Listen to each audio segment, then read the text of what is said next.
Hello दोस्तों, स्वागत है आपका हमारे चैनल पे। अगर आपने अभी तक सब्सक्राइब नहीं किया है तो सब्सक्राइब कर लें। दोस्तों, बीपीएससी जो है अंदर से हिल गई है। इसका सबूत यह है कि बीपीएससी के चेयरमैन साहब हर रोज़ किसी न किसी न्यूज़ चैनल पे आके इंटरव्यू देते रहते हैं और स्टूडेंट को आश्वासन देते हैं कि यह नियम जो है आपके लिए सही है। तो दोस्तों, कुछ बातें हैं जिसमें कि चेयरमैन साहब जो है खुद क्लियर नहीं हैं। जी हाँ दोस्तों, कुछ सवाल ऐसे हैं जिसका जवाब जो है चेयरमैन साहब के पास भी नहीं है। चेयरमैन साहब जो है खुद क्लियर नहीं है। कुछ ऐसे सवाल हैं। कम और ज़्यादा स्टूडेंट अपीयर होने पर परसेंटाइल कैसे वर्क करेगा? जी हाँ दोस्तों, अगर मान लीजिए एक शिफ्ट में 2.5 लाख स्टूडेंट अपीयर होते हैं और एक शिफ्ट में 2 लाख स्टूडेंट अपीयर होते हैं तो फिर परसेंटाइल सिस्टम कैसे वर्क करेगा? इसका जवाब बीपीएससी के चेयरमैन साहब क्यों नहीं देते हैं? आखिर ये परसेंटाइल सिस्टम वर्क कैसे करेगा अगर स्टूडेंट ज़्यादा और कम अपीयर होते हैं? अगला है रेशियो रिजर्वेशन। जी हाँ दोस्तों, अगर हम देखें कि पहला शिफ्ट और सेकंड शिफ्ट में अगर ओबीसी, ईबीसी या एससी एसटी के कैंडिडेट जो भी हैं कम और ज़्यादा अपीयर होते हैं तो फिर रिजर्वेशन सिस्टम कैसे वर्क करेगा इसमें?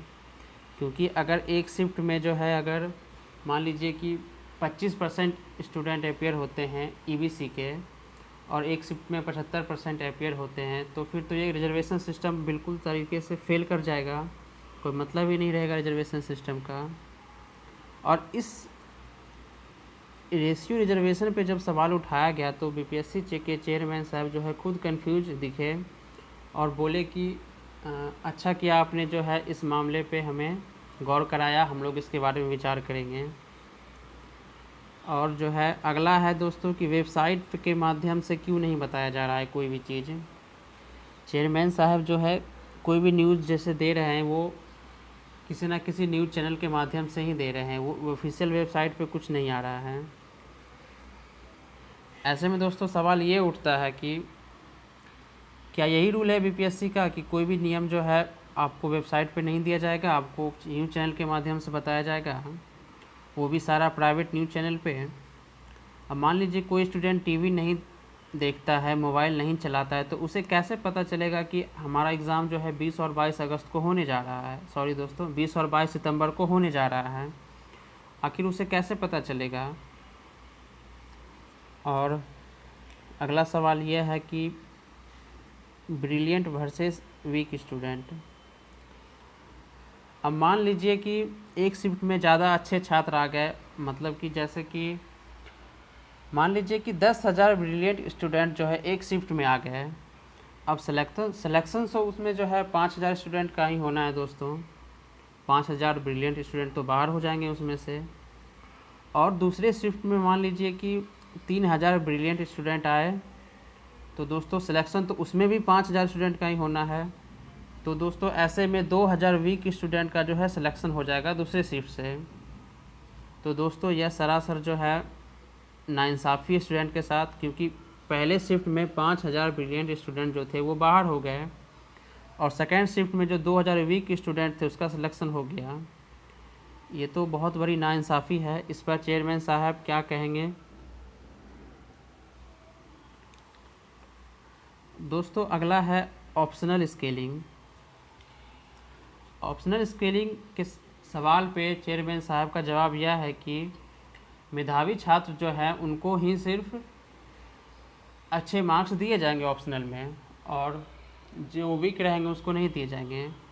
तो दोस्तों ऐसे में सवाल यह उठता है कि जितने भी एग्ज़ाम अभी तक हुए हैं बीपीएससी के, जो भी आर्ट्स जिनका ऑप्शनल रहता है, एलएसडब्ल्यू रहता है या फिर ज्योग्राफी रहता है, लिटरेचर रहता है, तो क्या आज तक बीपीएससी के इतिहास में आज तक मेधावी छात्र ने ऐसा सब्जेक्ट नहीं चूज किया कि उसको 300 में 280, 290 मार्क्स दिया जाए? सिर्फ साइंस वाले स्टूडेंट ही मेधावी होते हैं जिसको 290 नंबर दिया जाता है। क्या आज तक बीपीएससी के इतिहास में ऐसा स्टूडेंट आया ही नहीं जो कि मेधावी हो और उसने आर्ट्स ऑप्शनल सब्जेक्ट चूज किया हो? दोस्तों बदलाव हुआ है लेकिन तैयारी नहीं हुई है। जी हाँ दोस्तों, सिर्फ बदलाव हुआ है नियम का, इसके रिगार्डिंग कुछ तैयारी नहीं हुई है अभी तक। जैसा कि चेयरमैन साहब से सवाल पूछने पर ये साफ झलकता है कि तैयारी कुछ नहीं हुई है, और बोलते रहते हैं कि ये गोपनीय तरीके से है, ये हर चीज़ गोपनीय तरीके से एग्ज़ाम को जो है कंडक्ट कराया जाएगा। अभी इसके बारे में कुछ नहीं बताया जा सकता है। धांधली आयोग के अंदर से है तो वो कैसे ठीक होगा? जी हाँ दोस्तों, धांधली जो है बीपीएससी के अंदर से ही हो रही है। इस पर चेयरमैन साहब चुप हैं, बोल रहे हैं कि बस यही की बात कि गोपनीय रूप से नियम बना हुआ है। क्योंकि दोस्तों मेंस की आंसर शीट जो है आयोग के अंदर से बाहर हो रही है। वो कैसे हो रही है? मेंस की आंसर शीट आयोग के अंदर से निकाल कर उसे बाहर लिखा जाता है। ये कैसे हो रही है? ये कैसे संभव है जब तक कि आयोग के अंदर के अधिकारी नहीं मिले हुए हों? दोस्तों सवाल बहुत है, लेकिन इसका जवाब जो है चेयरमैन साहब को देते नहीं बन रहा है।